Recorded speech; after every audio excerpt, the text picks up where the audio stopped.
Generally, when I read something that sounds crazy, either because it's factually inaccurate or because it conflicts with my own personal sense of morality and ethics, I first roll my eyes, of course, but not before looking around to make sure there's nobody else around to see me roll my eyes. I don't want people to not like me. I mean, when I see people roll their eyes in public, my initial thought is I probably would never like that person, because their only response to something unpleasant is to roll their eyes, which I think is the body's way of saying, I don't have the power to process this new information rationally and logically, so instead, I'll try to see what the inside of my own head looks like. That's rational and logical, and I'm getting close to being able to see the inside of my head. See, a few days ago, the creative director at Stadia Games and Entertainment Montreal studio tweeted that video game streamers should have to pay a licensing fee for the games they stream. I rolled my eyes so hard I swear I could see the ceiling of my own skull for a moment, and I don't want to brag, but up here, I've got a mansion with plenty of vaulted ceilings, plenty of empty living space up here. I'm doing pretty well for myself.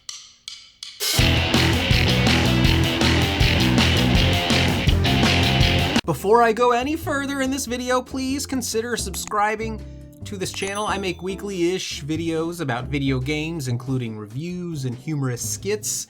I think they're humorous anyway, and sometimes opinion pieces like this very video that you're watching right now. So after I finish my hot take eye roll, the following events generally unfold. I feel disgusted at myself for a few minutes.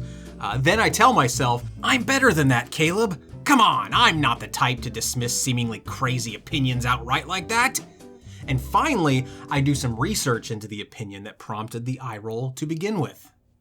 I pride myself in reserving divisive judgment. For example, I like Google Stadia, so when people said that Stadia would be sent to the Google graveyard within a year of its release, I decided not to get defensive, but to dive into what the Google graveyard really is and whether or not it could actually be cited as evidence should Stadia be shut down. And there's a link in the description below to that very video. Spoiler, no, you can't cite the Google graveyard as evidence of Stadia's demise. As another example, when people expressed hatred for Stadia, I didn't try to fight against it, I instead looked to human psychology for answers. And in the case of my video on that topic, also linked below, I explored why hatred can actually be a good thing for a product as long as the company behind that product is smart. Now, this sort of level-headed exploration keeps me from getting too stressed out about things. So, following Alex Hutchinson's tweet after unrolling my eyes, and even unrolling my cat's eyes, because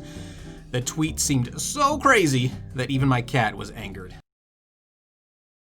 And then, of course, I rolled my own eyes again because, come on, Caleb, cats can't roll their eyes. That's a dumb joke you made. And then I had to re-roll my eyes because after researching it, it turns out cats actually can roll their eyes. I then thought, wait, maybe game streaming is illegal.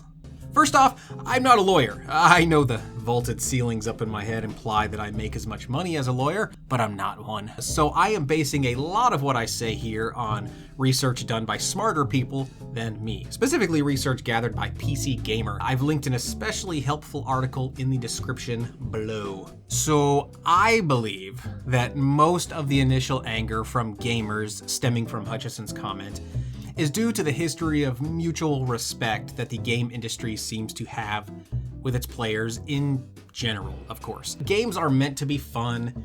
Anger, therefore, is anathema to the idea of gaming. And despite the industry being massive and a lot of developer workplace environments being lousy with unfairness and harassment, publishers still very much market games as fun above all else, and gamers, for the most part, embrace games as fun above all else. And so gamers have supported the industry since the beginning, helping the collective community through all the non-fun parts, through the crash in the early 80s, through the media demonizing of arcades, through the government demonizing games that depict violence. And so to see one of our own, Alex Hutchinson, say something seemingly anti-gamer feels traitorous, right? And that just kind of hurts. So of course gamers are already primed to be angry at this statement. And in addition to that resentment from general gamers, we have to understand how the subculture of game streamers feel. Now, for some streamers, game streaming is a primary source of income. To hear that a prominent developer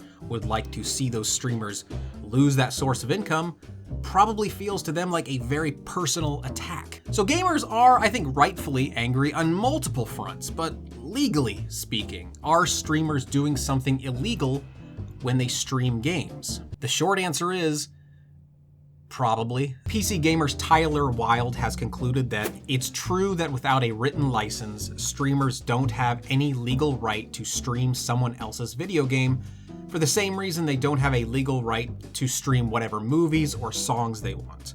A game's art and sound effects and music and voice acting and text and so on are all protected by copyright, and it's not fair use to spend hours entertaining an audience by playing a game. Now, specifically, Title 17 of U.S. Code Section 106.4 gives copyright owners exclusive rights in the case of literary, musical, dramatic, and choreographic works, pantomimes, and motion pictures and other audiovisual works to perform the copyrighted work publicly. While video games aren't mentioned specifically, the intent of this list seems pretty definitive to me. Audiovisual maybe is where video games could fit, but I think we can all agree that the law probably does need to be updated. I don't know why it's so hard necessarily just to put video games in that little list there. Personally, I don't want it to. I want people to be able to stream games, but that's probably where it would fit, I think, if video games were to be challenged. But you know that mutual respect thing I mentioned earlier? It's not just a feel-good statement to justify a gamer's anger at Hutchinson's tweet. It's actually a real thing. Wilde goes on to say a lot of developers and publishers believe they benefit from exposure on big streaming platforms like Twitch, and so most of them don't make a fuss about it. In fact, some publishers tolerate or embrace, depending on your perspective, game streamers by offering a free license for live streaming games. Devolver Digital and Blizzard offer written terms to allow streaming, and even the historically very litigious Nintendo doesn't come down on streamers as much as they used to. And even more detrimental to Hutchinson's assertion that streaming somehow isn't free advertising for publishers, many publishers actually pay streamers to stream the games, which acknowledges quite directly that streaming can promote a game. Oh, hey, edit Caleb here, real quick. Maybe a piece of advice for streamers is to take a screenshot of the terms and conditions. So before you stream, go to the publisher website, search for streaming terms or something like that, take a quick screenshot of that, save that to your PC, and therefore you have some evidence to suggest that at some point in time, during your streaming at least, the developer or publisher approved of the streaming. That way, if they ever change it later on, you have some sort of documentation for that. I don't personally know how far that'll go legally, but it'll go further than not having anything at all, I would bet. But the truth is, much of live game streaming is probably illegal. And if publishers wanted to, they could revoke their streaming terms at any time, but they probably won't. Almost definitely won't. There's plenty of empirical evidence to suggest that as a whole, live streaming mutually benefits gamers, developers, and publishers. And while some games will surely lose out on sales from streaming as the audience is either no longer motivated to buy a game because they've seen the entire campaign, or by watching the game they find out the game kind of sucks and they don't want to spend any money on it. And other games will benefit from streaming. Among Us is a very notable recent example.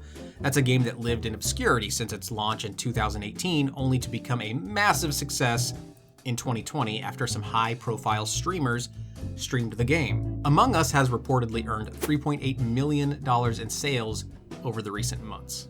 But actually, really quick though, I kind of want to come back to that passing comment I made earlier about consumers using game streaming as a way to determine if they want to buy a game based on the game's quality. Maybe that's why some publishers are against streaming. You know, it might show people that their game sucks and therefore could actually result in poor sales. So from that perspective, streaming might actually hold publishers accountable to providing a quality product. Maybe if a publisher doesn't want you streaming the games they publish, you should maybe question the quality of those games.